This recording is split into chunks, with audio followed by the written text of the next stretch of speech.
So हाम्रो welcome छ हैन।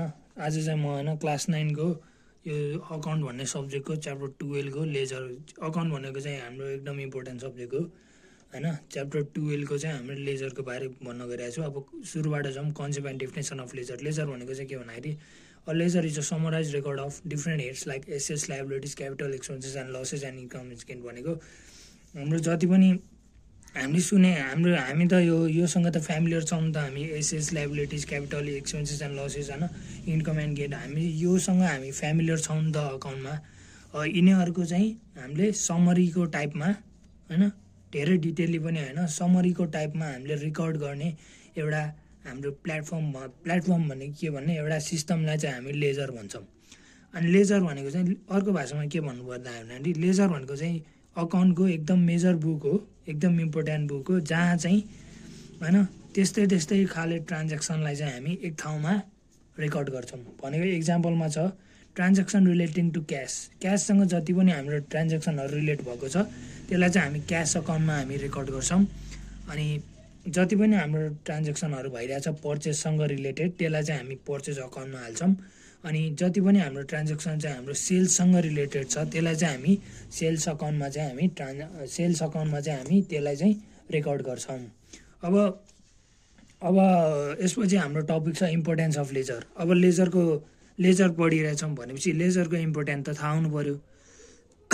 अब लेजरको इम्पोर्टेन्ट के छ भन्दाखेरि यसले चाहिँ हाम्रो अब जति पनि फाइनेन्सियल ट्रान्ज्याक्सन भइरहेको हुन्छ अकाउन्टिङ सिस्टममा त्यसलाई चाहिँ हामीले रेकर्ड गर्न सजिलो भयो, पार्ने भयो। त्यो पनि पर्मानेन्ट रेकर्ड। अहिले त हाम्रो सबै कुराहरू डिजिटल भइसकेको छ हैन। अब अहिले त हामी लेखेर गरिरहेछौँ लेजरहरू, तर पछि अकाउन्टिङ सिस्टममै काम गर्नेहरूले त अब ल्यापटपमा गर्छ, कम्प्युटरमा गर्छ। अन्त पिसी डिजिटलको जमाना भइसकेको छ नि त, त्यही भएर चाहिँ यो चाहिँ हाम्रो पर्मानेन्ट रेकर्ड चाहिँ बस्ने भयो। अनि यसले अर्को के भनेको छ भन्दाखेरि डेब्टर र क्रेडिटरको बारेमा चाहिँ हामीलाई कुनै एउटा सर्टेन पिरियडको चाहिँ डेब्टर र क्रेडिटरको बारे हामीलाई इन्फर्मेसन दिने भयो। डेब्टर्स भनेको चाहिँ अब त्यो ऋणबाट डुबेको मान्छेहरू हुन्छ नि, ऋण दिनुपर्ने मान्छे, यो चाहिँ दिनुपर्ने मान्छे, यो चाहिँ लिनुपर्ने मान्छे, त्यसको बारे नै हामीलाई थाहा हुने भयो। अर्को भनेको चाहिँ हाम्रो यो कम्पनी हैन अकाउन्टिङ सिस्टमको चाहिँ हाम्रो टोटल खर्च कति भएछ हैन, टोटल हामीले कति चाहिँ हामीले किन्यौँ त्यसको बारे पनि हामीलाई इन्फर्मेसन दिने भयो। अनि अर्को भनेको चाहिँ helps to know the value of business properties at a particular date भनेको अहिले हाम्रो सुनको मूल्य अब लगभग 2,40,000 त्यस्तै होला। अस्ति 2,70,000 कति पुगेको थियो। सुरुमा हाम्रो अब पहिला हाम्रो जब 90,000 त्यस्तै थियो हैन। अब त्यो चेन्ज भइरहेको छ नि त। अब जस्तै कि यो एक्जाम्पलको लागि यो पेन लिउँ हैन, यो पेन अहिले हाम्रो मार्केटमा 20 रुपियाँले पाउँछ। अब 1 वर्षपछि यो पेन अब 50 रुपियाँ पर्ला, 100 रुपियाँ पर्ला हैन। त्यो प्रेजेन्ट कन्डिसनको भ्यालु चाहिँ दिने भयो। यो लेजरले चाहिँ हामीलाई प्रेजेन्ट कन्डिसनको अहिले चाहिँ यो मानव बिजनेस प्रपर्टी रे एउटा अकाउन्टिङ सिस्टमको, यसको चाहिँ अहिले हाम्रो प्रेजेन्ट भ्यालु चाहिँ कति छ, प्रेजेन्ट चाहिँ हाम्रो कति पर्छ, प्रेजेन्ट यसको अहिले मार्केट भ्यालु कति छ अहिलेको डेटमा, त्यो चाहिँ हामीलाई थाहा हुने भयो। अर्को भनेको चाहिँ facilitate the preparation of trial balance for checking automatical accuracy for books of account भनेको चाहिँ अकाउन्टिङ सिस्टम गर्न सक्ने मान्छेहरूले लेजरमा र उसलाई दिनु पर्यो, उसले ट्रायल ब्यालेन्स प्रिपेयर गरिदिन्छ। ट्रायल ब्यालेन्स भनेको चाहिँ हाम्रो त्यही डेबिट र क्रेडिट साइड इक्वेल हुनु पर्यो हैन, त्यो चाहिँ प्रिपेयर गर्न चाहिँ हेल्प गर्ने भयो लेजरले। अर्को भनेको provides information about the income and expenses of business, यो भनेको त्यस्तै भयो, अघिको प्रफिट एन्ड लस जस्तै भयो। यो भनेको चाहिँ हाम्रो कति खर्च भएछ, कति हाम्रो आम्दानी भएछ हैन। हाम्रो यो अकाउन्टिङ सिस्टममा चाहिँ कति चाहिँ हाम्रो यो फिस्कल इयर भन्ने सुने होला नि हामीले, 2081 to 2082 यस्तो गरेर गरिरहेको हुन्छ नि, त्यसको बारे चाहिँ हामीलाई इन्फर्मेसन दिने भयो। कति चाहिँ हाम्रो खर्च भएछ, कति चाहिँ कुल आम्दानी भएछ, कति चाहिँ कुल खर्च भएर छ। अब यसपछि हाम्रो लास्ट कन्टेन्ट रहेको छ डिफ्रेन्स बिट्विन। सो हाम्रो लास्ट कन्टेन्ट हो यो आजको लागि, difference between journal and ledger. अब हामीले लेजर पढिरहेछौँ भनेपछि यिनीहरूको डिफ्रेन्स पनि जान्न एकदम जरुरी छ। अब basis of difference journal ledger. Basis of difference चाहिँ किन लेखायो भन्दाखेरि यिनीहरूको चाहिँ डिफ्रेन्स बिट्विन कुन आधारमा छ यो चाहिँ मैले लेखाएँ हो हैन। मिनिङबाट जाउँ, मिनिङ हैन। जर्नल भनेको चाहिँ जर्नलले चाहिँ फाइनेन्सियल ट्रान्ज्याक्सनको प्राइमरी रेकर्ड गर्छ, लेजरले चाहिँ सेकेन्डरी रेकर्डिङ गर्छ। भनेपछि लेजर चाहिँ हाम्रो पावरफुल हुन्छ हैन, लेजर चाहिँ लङ टर्मको लागि हुन्छ हैन। लेजर चाहिँ इम्पोर्टेन्ट छ जर्नल भन्दा, तर लेजर गर्नभन्दा अगाडि जर्नल पनि गर्न चाहिँ जान्नुपर्छ। जर्नल भने बेसिक हो, अनि लेजर आउनलाई जर्नल आउनै पर्छ, जर्नल आउनलाई लेजर नआए पनि हुन्छ होइन। जर्नल मात्र आउनेहरू पनि हुन्छ, तर लेजर उसलाई गर्न आउँछ भने जर्नल पनि उसलाई आएकै हुन्छ कि होइन। अनि पर्पोज रहेको छ, पर्पोज के भन्दाखेरि मैले अघि भने जस्तै जर्नलको मेन पर्पोज के भन्दाखेरि होइन, लेजर बनाउनलाई हेल्प गर्छ। लेजर बनाउनलाई फर्स्ट स्टेप भनेकै जर्नल हो क्या। अब तपाईँले लेजर बनाउन चाहनुहुन्छ भने होइन, लेजर बनाउन चाहनु जर्नल तपाईँले बुझ्न चाहिँ एकदम जरुरी छ होइन। जर्नल चाहिँ एकदम जान्नुपर्ने हुन्छ। अनि लेजरको मेन पर्पज के भनेको भन्दाखेरि अघि नै आएको त्यो कुराहरू होइन, ट्रायल ब्यालेन्सको लागि चाहिँ यसले एकदम हेल्प गर्छ।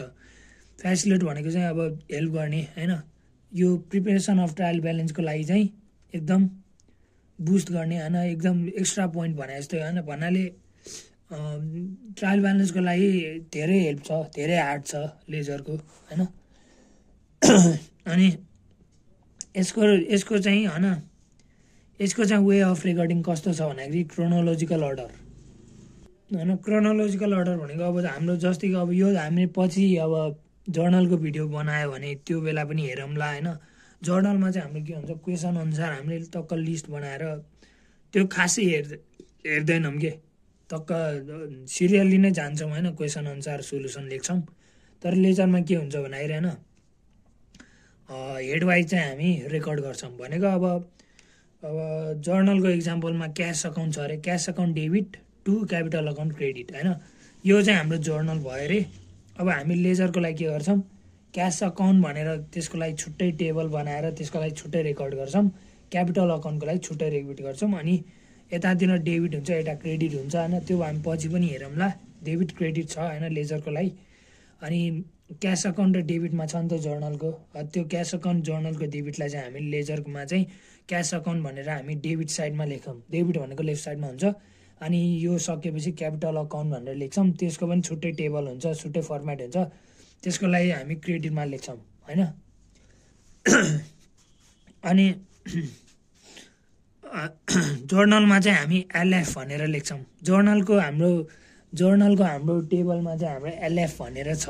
एलएफ भनेको चाहिँ लेजर पोर्टफोलियो नम्बर, अनि लेजरमा चाहिँ हाम्रो जेएफ हुन्छ। जेएफ भनेको चाहिँ जर्नल पोर्टफोलियो नम्बर होइन। निड अफ न्यारेसन भनेको it requires narration to make the transaction clear भनेको यसमा चाहिँ के हुन्छ भन्दाखेरि अब हामीले क्यास अकाउन्ट डेबिट होइन, Ram account debit to capital account credit being money taken by Ram for his college fee, त्यस्तो गरेर ब्राकेटमा लेख्छौँ नि त। त्यो चाहिँ हामीले देखाउन जरुरी छ जर्नलमा, तर लेजरमा चाहिँ कम्पलसरी छैन होइन। जर्नलमा चाहिँ के हुन्छ भन्दाखेरि it doesn't require balancing and closing होइन। लेजरमा चाहिँ it requires balancing and closing to find out the net result at a particular date भनेको चाहिँ के भन्दाखेरि अब जर्नलमा चाहिँ हाम्रो लास्टमा ब्यालेन्स गर्ने त्यस्तो गरेर राख्नु पर्दैन, तर लेजरमा चाहिँ हाम्रो ब्यालेन्स गरेर राख्नु पऱ्यो, किनकि हामीलाई नेट फाइनल रिजल्ट चाहिँ हामीलाई चाहिएको छ। यो त हामीले अब न्युमेरिकलको भिडियो बनाएपछि तपाईँले बुझिसक्न हाल्नुहुन्छ होइन, मैले त्यति एक्सप्लेन गर्नै पर्दैन होइन। अनि अर्को छ हाम्रो use of terminology. Use of टर्मिनोलोजीमा चाहिँ के हुन्छ भन्दाखेरि यो चाहिँ अब यो हेर्दा धेरै लामो छ, तर के भनेको छ भन्दाखेरि जर्नलमा चाहिँ फाइनेन्सियल ट्रान्जेक्सन कुनै पनि अब अकाउन्टिङ सिस्टममा चाहिँ फाइनेन्सियल ट्रान्जेक्सन चाहिँ रेकर्ड गर्ने होइन। कुनै पनि हामीले अकाउन्टिङ सिस्टममा चाहिँ फाइनेन्सियल ट्रान्जेक्सनहरू रेकर्ड गर्छौँ, त्यो रेकर्ड त दुवैमा गर्नुपर्छ। रेकर्ड चाहिँ हामीले जर्नलमा यदि रेकर्ड गराएछौँ भने त्यो प्रोसेसलाई चाहिँ हामी इन्ट्री भन्छौँ। यदि the process of recording the transaction from journal to ledger, जर्नलबाट लेजर गयो होइन, त्यसलाई चाहिँ हामी पोस्टिङ भन्छौँ। सो आजको लागि कन्टेन्ट यति नै थियो। आज हामीले के पढ्यौँ भन्दाखेरि लेजरको बारे बुझ्यौँ होइन, लेजरको कन्सेप्टहरू बारे बुझ्यौँ, लेजर भनेको के भनेर बुझ्यौँ होइन, डिफ्रेन्ट हेडको समराइज भनेको हेऱ्यौँ, अनि सिमिलर ट्रान्जेक्सनहरू एउटै ठाउँमा कलेक्ट गर्ने हेऱ्यौँ, अनि इम्पोर्टेन्स अफ लेजरहरू हेऱ्यौँ होइन। इम्पोर्टेन्समा त्यही पर्मानेन्ट रेकर्डहरू, debtor and creditor, total purchase and sales, अनि यो मार्केट भ्यालु होइन, ट्रायल ब्यालेन्स होइन, अनि कति खर्च भएको छ कति आम्दानी भएको छ त्यो हेरौँ। अनि हामीले अर्को फाइनली के हेऱ्यौँ भन्दाखेरि यो भएर होइन जर्नल भनेको चाहिँ एकदम बेसिक हो होइन। यो भनेको फर्स्ट स्टेप हो भने यो भनेको सेकेन्ड स्टेप। यो जर्नल गर्न आउने मान्छेलाई लेजर गर्न आउने मान्छेलाई जर्नल गर्न आउँछ, तर जर्नल गर्न आउने मान्छेलाई लेजर गर्न आउँछ भनेर ग्यारेन्टी दिन सकिन्न होइन। लेजर गर्न आउँछ भने जर्नल आएरै लेजर आउने हो नि त। अनि लेजर गर्न आउँछ भने त्यो मान्छेलाई जर्नल यत्तिकै आउँछ कि, जर्नलबाट गर्न आउँछ भने लेजर गर्न आउँछ भनेर ग्यारेन्टी दिन सकिन्न। अनि यो यसको मेन पर्पज भनेको लेजर बनाउने हेल्प गर्छ होइन। त्यही भएर लेजर जान्नु छ भने जर्नल जान्न चाहिँ जरुरी छ होइन। अनि यो भनेको ट्रायल ब्यालेन्सको लागि भयो। यो भनेको क्रोनोलोजिकल अर्डर अघि भनिहालेँ मैले। यो भनेको हेड वाइजमा भयो। यो भनेको न्यारेसन दिन जरुरी छ। किन चाहिँ यो भयो होइन, किन चाहिँ यो हाम्रो अघि मैले भने जस्तो राम अकाउन्ट अनि क्यापिटल अकाउन्ट, अनि किन भन्दाखेरि किन यो यस्तो डेबिट क्रेडिट भयो भन्दाखेरि being Ram taken by to pay the school fee यस्तो लेख्छौँ त हामी। लेजरमा चाहिँ लेख्न जरुरी छैन। जर्नलमा हामीले क्वेसन दिएअनुसार हामीले गर्दै जान्छौँ। ब्यालेन्सिङ र क्लोजिङ गर्न जरुरी छैन। लेजरमा चाहिँ हाम्रो ब्यालेन्सिङ र क्लोजिङ गर्छौँ हामी नेट रिजल्ट पाउनको लागि। अनि योमा चाहिँ के भनेको छ भन्दाखेरि फाइनेन्सियल ट्रान्ज्याक्सन होइन, फाइनेन्सियल ट्रान्ज्याक्सन चाहिँ हामीले रेकर्ड यदि हामी जर्नलमा बसेर फाइनेन्सियल ट्रान्ज्याक्सन रेकर्ड गर्छौँ भने त्यसलाई भन्छौँ इन्ट्री होइन। यदि हामी लेजरमा बसेर होइन, अब यसमा के भन्दा चाहिँ जर्नल इन्टु लेजर भनेको लेजर गर्नलाई जर्नल पनि चाहिन्छ नि त। त्यही भएर चाहिँ यो जर्नल इन्टु लेजर भनेर लेखाएको छौँ होइन। यदि चाहिँ हामी जर्नलमा बसेर हामीले फाइनेन्सियल ट्रान्ज्याक्सन रेकर्ड गऱ्यो भने त्यसलाई भन्छ इन्ट्री। यदि चाहिँ हामी लेजरमा बसेर हामी फाइनेन्सियल ट्रान्ज्याक्सन गरेका छौँ भने त्यसलाई चाहिँ हामी भन्छौँ पोस्टिङ होइन। सो आजको लागि कन्टेन्ट यति नै थियो होइन। सो अब त्यही हो, चाह्यो भने म भिडियोहरू बनाउँदै जाम्ला होइन। 10-12 मिनट हो, सकिन्छ हेर्नलाई पनि। सो त्यही हो, लाइक गर्नु भिडियो चाहिँ। Thank you.